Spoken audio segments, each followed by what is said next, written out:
Tibak na ng Office of the Ombudsman si Bamban Tarlac Mayor Alice Guo. Hinatulang guilty si Guo sa kasong grave misconduct dahil sa kaugnayan umano ng alkalde at ng ilan pang opisyal ng LGU sa operasyon ng ni-raid na Pogo Hub sa Bamban. Ayon sa Ombudsman, napatunayan sa reklamo na may elemento ng katiwalian. Sa resolusyon ng Ombudsman, tinanggal din ang lahat ng retirement benefits na makukuha dapat ng alkalde.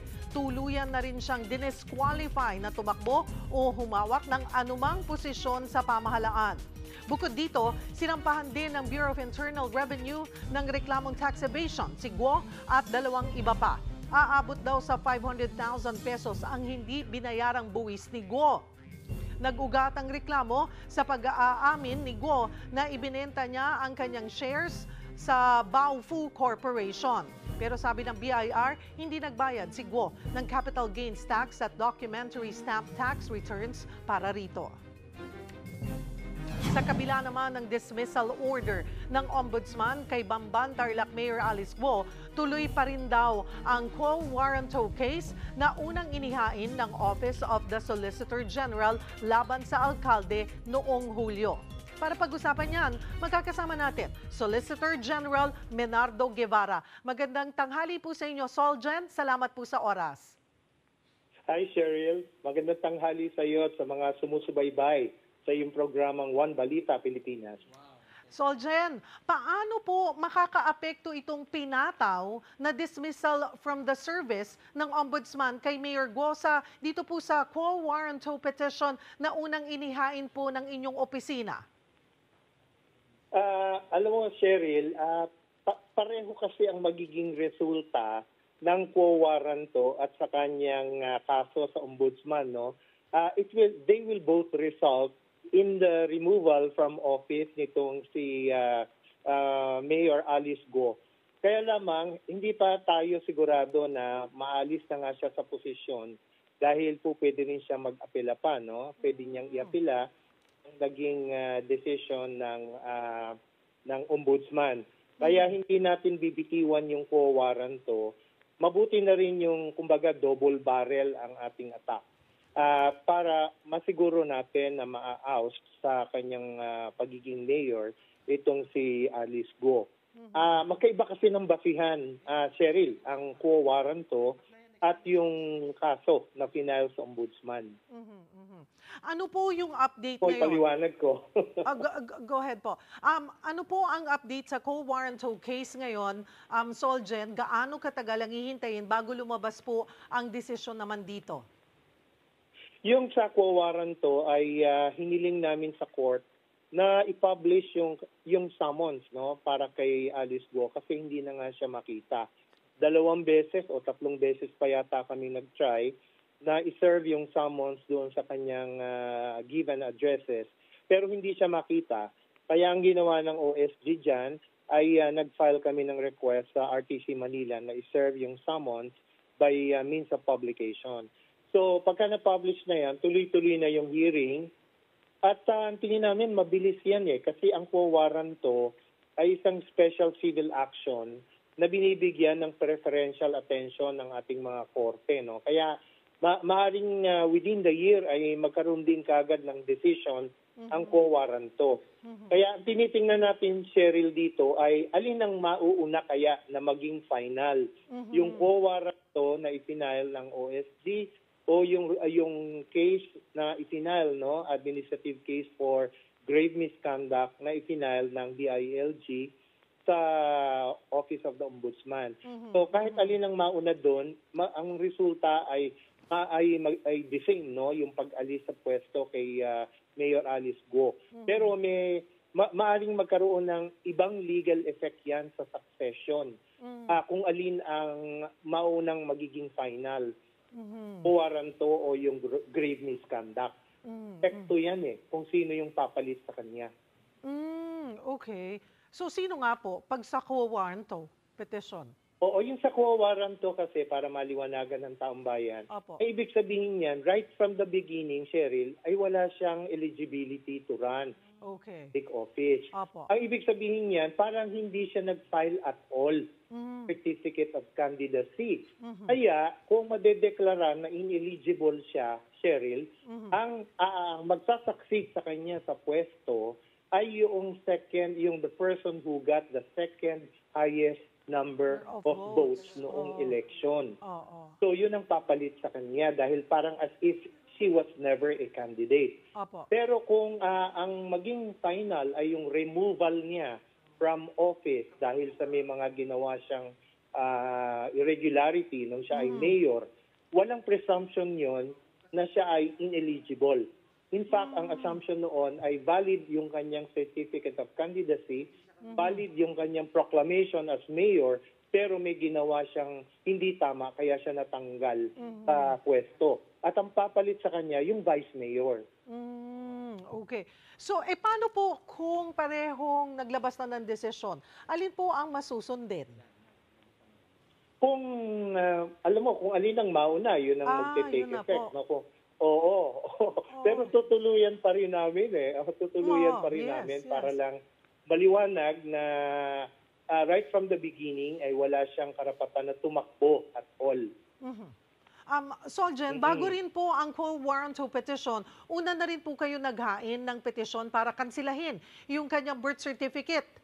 Kumusta na po ito? Yes, Cheryl. Oo, yung sa final namin na petition for cancellation ng kanyang birth certificate, sa RTC Tarlac yun, no? Na yun ay final namin noong bandang umpisa ng July. At ngayon, yung publication ng court order ay ongoing. Kaya nakaset na yan for hearing sa September 18. At yan, tingin ko, sandali lang tapos din kaagad. Dahil maliwanag ang ebidensya dun na Opo. hindi siya nag-submit ng mga kaukulang supporting documents para doon sa delayed registration ng kanyang birth certificate. Mabilis lang ito. Palagay ko isang hearing lang ito Soljen, sa kabila po ng dismissal order mula sa Ombudsman at sa PIDA mula po sa COMELEC, hindi naman humahagilap si Mayor Guo. Ano po ang reaksyon niyo on this? Talagang may konting problema dyan, no? Kung hindi siya makita kasi may arrest warrant sa kanya Pero yung mga kaso ay po pwedeng magpatuloy kahit wala siya. Kasi represented naman siya by her counsel Opo. Kaya po pwede naman gumana at tumuloy yung mga kaso kahit wala siya personally. Kaya nga lamang, siyempre, dahil may arrest warrant na na-issue na sa kanya, mahalaga na makita siya para siya ay, ay humarap sa ating judicial authorities. Pero tuloy yung mga kaso kahit wala siya. Marami pong salamat for taking our call, Solicitor General Menardo Guevara. Magandang tanghali po. At sa puntong ito, magkakausap naman natin si Attorney Stephen David, ang legal counsel ni Bamban Tarlac Mayor Alice Guo. Magandang tanghali po sa inyo, Attorney. Magandang tanghali. Attorney, nagkausap na ho ba kayo ng inyong kliyente kaugnay po nitong ipinataw nga sa kanyang dismissal from the service ng Ombudsman? Oo naman. Siyempre, malungkot siya. Apektado siya. Hindi lang naman yan dahil sinampasakit. Attorney David, pwede po bang pihit lamang po ng kaunti kasi putol-putol po yung ating linya? Okay. Yan. Okay. Ayan po, medyo better na po. Ayun po, ano po ang mga salitang sinabi niya nung nagkausap po kayo at pinag-usapan niyo itong dismissal? Well, of course, siyempre, sasagutin natin. Papayal tayo na kailangan mga petitions o pleading para magpakita naman niya na hindi na dapat ganun yung mga investigate. Attorney, sorry, isang pihit pa nga po ng kaunti. Ayan. Okay. Ano na ho ulit ang sabi ni Mayor Guo? Well, oo, sabi niya sa akin, lahat yung pleadings na yan. Kasi para makita niya Ombudsman yung merito ng kanyang din. Although ako, personally, siyempre, mahirap mag-reverse ako. So, Attorney David, pasensya na po, putulin ko lamang po kayo, ayusin lamang po namin yung inyong linya para mas maayos po tayo at mas malinis po ang ating pag-uusap. ito, balikan po natin si Attorney Stephen David, ang legal counsel ni Bamban Tarlac Mayor Alice Guo. Magandang tanghali po ulit, Attorney. Good afternoon, Cheryl. Ayun. Sorry, kanina mapangit yung signal. Opo, eto, take two po tayo. Ayun nga po, nagkausap na, sabi niyo hoy, nagkausap na ho kayo ng inyong kliyente. Again, ano po ang kanyang naging reaksyon? Siyempre, ang pakiusap niya, ang reaction niya, siyempre malungkot siya. Sino ba naman hindi malulungkot at madidishearten sa ganyan mga events, development sa buhay niya. Pero ang pakiusap niya, sana makasagot kami ng maayos, mga pleadings at mga motions or kung ano man, para kahit papano makita naman ng other side yung depensa namin, yung merit ng kanyang situation. So ngayon po, ano po ang hakbang ng inyong kampo sa dismissal order at maging dun sa nakabinbin pa rin na quo warranto case? Well, sa Office of the Ombudsman, right now, we're still preparing yung kanyang motion for reconsideration kasi requirement yan para makaakyat sa Court of Appeals, petition for review. Kung hindi ka kasi magpa-file ng motion for reconsideration, mate-technical ka doon. Kahapon po, attorney, sinubukan din po maghain ng sabpina ng COMELEC laban kay Mayor Guo. Kaugnay naman po ng material misrepresentation. Kaya lang ho, wala po, hindi nila makita si Mayor Alice. Ano ho ang take nyo Pwede dito? naman nilang i-substitute service yun eh. Iwanan nila doon. Opo. Mag-affidavit sila na Yes. na-receive na doon sa kanyang residence. Pwede naman yun. Hindi nga humahagilap si Mayor Guo sa kanyang registered address for the record, attorney. Kailan ho kayo huling nagkita ni Mayor Guo? Face to face? Hindi. Matagal na kami hindi nakita. Opo. Like, Noon pa. When was the last time? I think that was July pa eh. Or July pa yata yun before the Senate hearing. Okay. Magmula po noon, never na po kayo nagkita kahit video call? Well, video call, nakikita kami, tsaka sa phone calls. Opo. At ma-assure nyo po ba nandito na po sa nandito pa rin sa Pilipinas ang inyo pong kliyente? Sabi niya sa akin, nandito siya sa Pilipinas. Inassure niya ako doon. And of course, yung immigration, naniniwala naman ako sa capacity na immigration na i-safeguard ang ating mga ports. So wala namang Alice Guo na na-apprehend sa mga courts natin ay sa mga ports natin. Una nyo na pong sinabi na kinukumbinsi nyo po si Guo na dumalo noon sa Senate hearing. Ay, kumusta Yes. po ba ang ginagawa nyong pagkumbinsi sa kanya? Well, hanggang ngayon, kinukumbinsi ko siya kasi alam mo, Cheryl, ang ganda-ganda ng depensa ni Mayor Alice eh.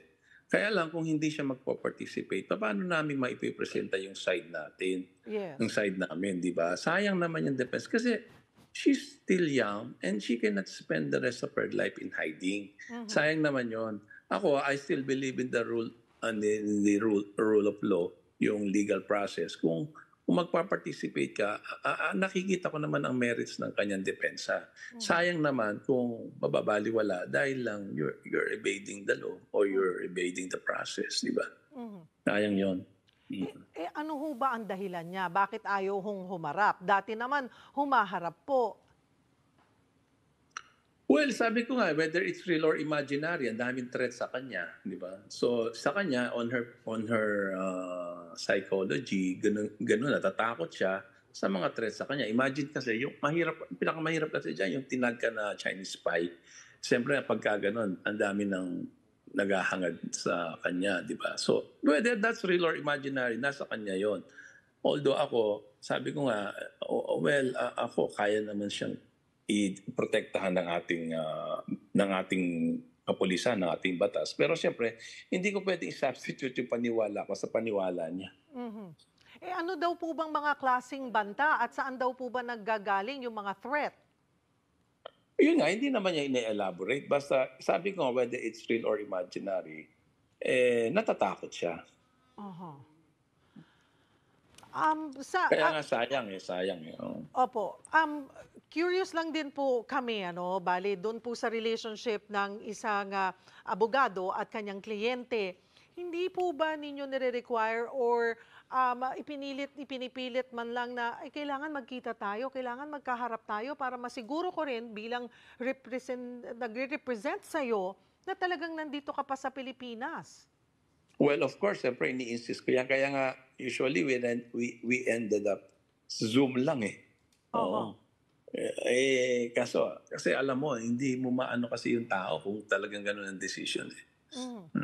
Pero hindi po ba yun naaapektuhan yung trust nyo po sa isa't isa, lalo na kayo? Siyempre po, pangalan nyo, pinangangalagaan din po ninyo na...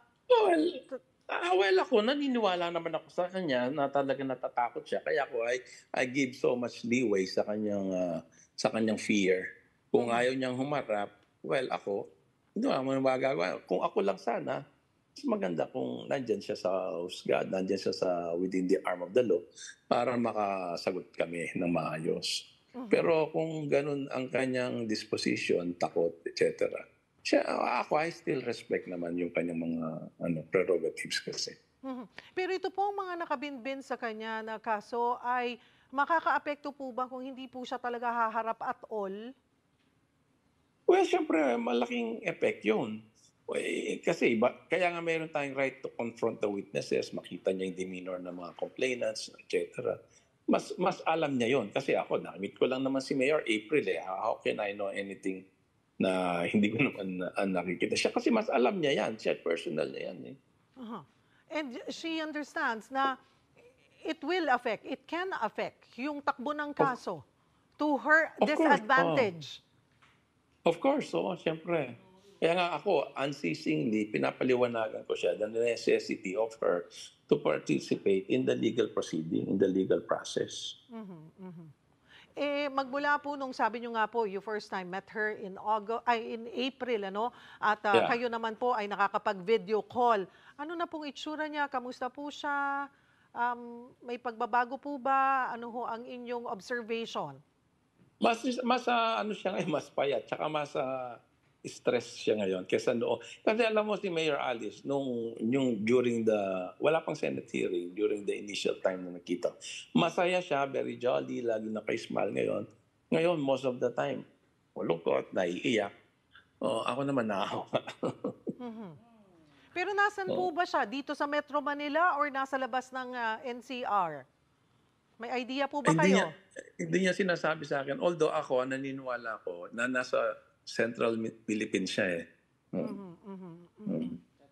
Alright. Sige po, hintayin na lang namin. Baka po makonbinsin nyo pang talaga pong humarap ang inyo pong kliyente. Thank you for your time, Attorney Stephen. Thank you, Cheryl. Thank you. Thank you po. Attorney Stephen David, ang legal counsel ni Bamban Tarlac Mayor Alice Guo.